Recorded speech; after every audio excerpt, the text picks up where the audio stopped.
राजस्थान की राजनीति में इन दिनों एक सवाल सबसे ज्यादा सुर्खियों में है। क्या निकाय और चुनाव होंगे या फिर ये मामला बीरबल की खिचड़ी बनकर रह जाएगा। जिस तरह अकबर ने दरबार में बीरबल की खिचड़ी दूर जलती आग पर पकने का इंतजार करती रही थी, कुछ वैसी ही तस्वीरें आज राजस्थान के चुनावी मैदान में दिखाई दे रही है। चुनाव की चर्चा खूब है, तैयारियों के दावे भी है, लेकिन तारीखों का कहीं अता पता नहीं। दरअसल राजस्थान हाईकोर्ट ने राज्य सरकार को चुनाव आयोग से चुनाव को लेकर स्थिति स्पष्ट करने को कहा है। अदालत की सख्ती के बावजूद अभी तक चुनावी अधिसूचना जारी नहीं हुई है। यही वजह है कि विपक्ष लगातार सरकार को निशाने पर ले रहा है।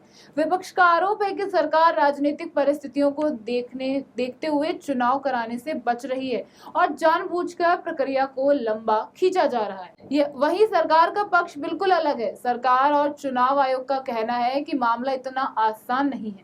ओबीसी आरक्षण, परिसीमन, वार्डों का पुनर्गठन और कानूनी प्रक्रियाओं से जुड़े कई मुद्दे अभी पूरी तरह सुलझे नहीं है। ऐसे में जल्दबाजी में चुनाव कराने से भविष्य में कानूनी विवाद खड़े हो सकते हैं।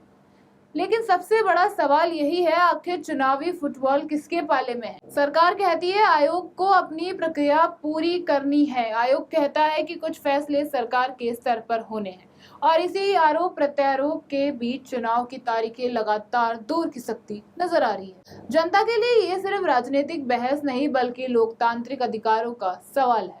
स्थानीय निकाय और पंचायत विकास की पहली कड़ी मानी जाती है। ऐसे में चुनावी देरी का असर सीधे जमीनी प्रशासन पर पड़ता है।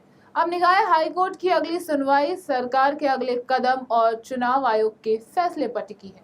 देखना दिलचस्प होगा कि राजस्थान की ये चुनावी खिचड़ी आखिर कब पकती है या फिर बीरबल की खिचड़ी की तरह इंतजार और लंबा होता जाता है। फिलहाल यही बड़ा सवाल है, राजस्थान में चुनाव कब होंगे।